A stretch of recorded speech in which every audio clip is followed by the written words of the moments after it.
Hi guys, welcome back to the Builder's Cave. Today we're going to take a quick look at Ridgid's Mitersaw utility vehicle.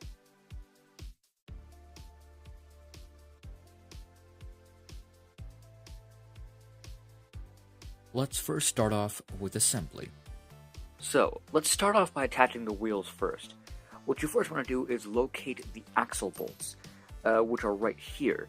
The axle bolts are long black bolts with a hex head on this side, a step down towards around 2/3 the length, and then a smooth part, and then threads on the end of it. There will also be a washer that will go around 2/3 the way on it, and then a nut. So what you want to do from there is locate where the bolt's going to go. On the frame, opposite of the handle side, you'll find this little nubbin sticking out. The wheel's going to go into there. So find that, orient it so it's up, and then prepare the wheel.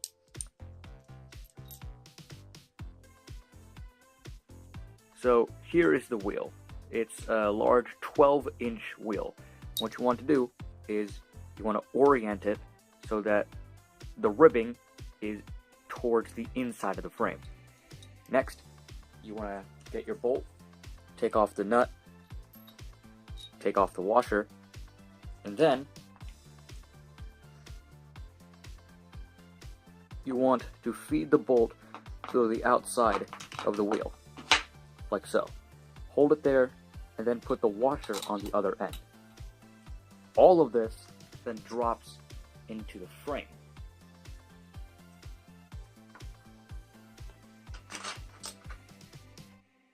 And on the other side of this bolt, you'll see the threads exposed. On there, just put the nut, tighten it down with two 17mm wrenches, and you're done. So, what you want to do first is drop the support bar into the main frame.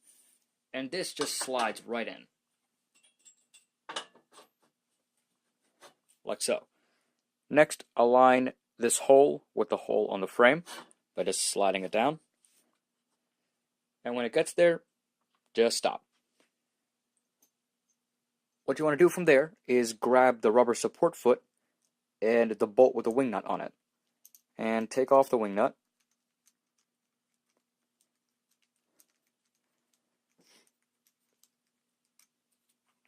Then you want to drop the bolt in from the bottom of the foot, like so. Now slide this whole assembly through that hole, making sure that the Ridgid logo faces towards the middle of the frame.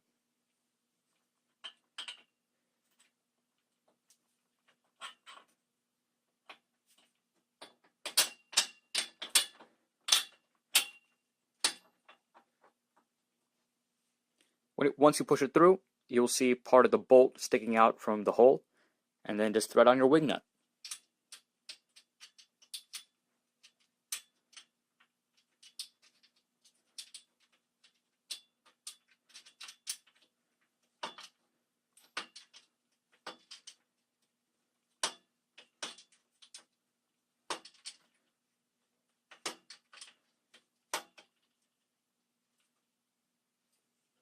With that done, repeat that on the other side. The handle goes on the same way, but instead of using a bolt and a wing nut, you're going to use a screw with a number 3 Phillips head on it, and then a domed nut on the other end. That goes into this side and that side. From there, you have one more step, and then you're done. Oh, and by the way, you want to use a 13mm wrench to tighten on this cap nut. Next, what you're going to want to do is stand your Mitersaw stand upright so that the wheels are facing towards you. Next, you're going to find the hardware to attach this point and this point, which consists of two 2.5-inch long hex bolts with accompanying nuts. What you're going to do is you're going to move these pipes back and forth until the holes line up. Then you're going to push the bolt through from the outside and then tighten on a nut from the inside. Use two 17mm wrenches to tighten them down. Do that to both sides, and you're done. This is the Mitersaw rail, or planer rail. As you can see, there are two slots cut into it that allows a huge variety of Mitersaws or planers to be attached to it. On the front, you have a little latch, and this is the locking mechanism. Once you put this onto the stand with the miter saw attached, you just get this lever and you push it down, and that locks it in so it doesn't fall off. To open up the lock, there's a little lever right here. Pull the lever, and then the lock opens back up. To attach the rail to the miter saw, you are given a couple different size bolts, long ones and short ones. Also, you are given some washers, some lock washers, and nuts. So let's see how to install this onto your miter saw. To install the bracket on your miter saw, you first want to flip your miter saw over. Now be careful so you don't damage your miter saw. Next, you want to start by installing the front first. So get the bracket, get whatever bolt you want to use. I'm going to use a small one. Drop it into the slot, and then use your finger to hold it down.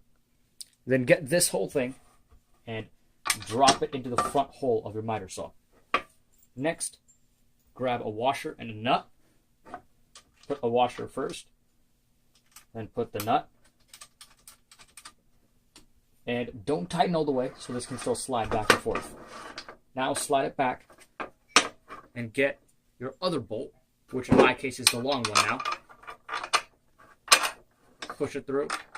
Then you want to slide this forward and put the bolt through the back hole.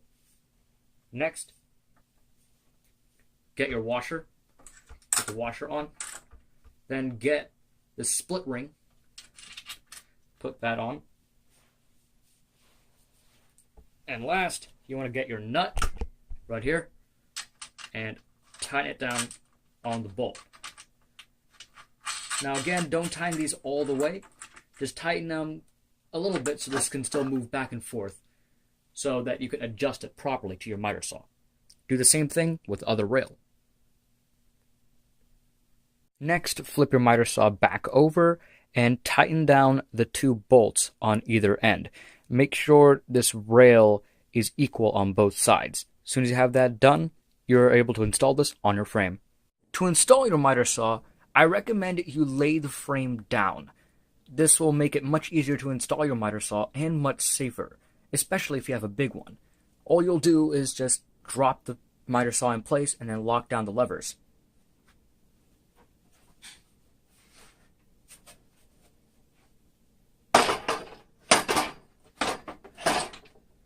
With that in, just push down, like so. Next, grab the locking levers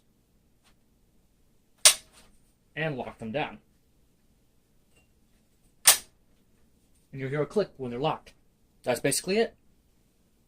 You can also slide the miter saw side to side. All you'll do is unlock the locking levers,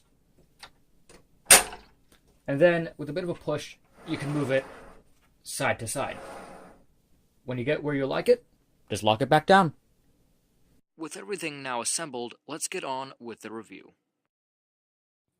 On to the review aspect of this video, let's first talk about construction. The stand is constructed with super sturdy steel tubing. That, combined with the super sturdy hinge points and hardware, allows this stand to support up to 300 pounds. Its massive 12-inch wheels allows the saw to be very mobile, and it makes it much easier to take up and down stairs. Deploying the stand is quick and easy, although it can be a bit difficult at first. It is quick and simple to get your saw set up once the stand is deployed.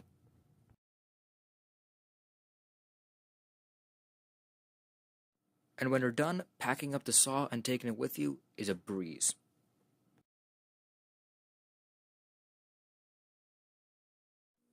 Although there is no tool tray or work surface on either side of the saw, you can very easily install one yourself. Just cut a piece of wood the appropriate size and screw it in from underneath onto the mounting brackets already on the top of the saw stand frame. The stand really is an awesome stand, and if you have any kind of miter saw or planer, I highly recommend you go get one. Well, thanks so much for watching.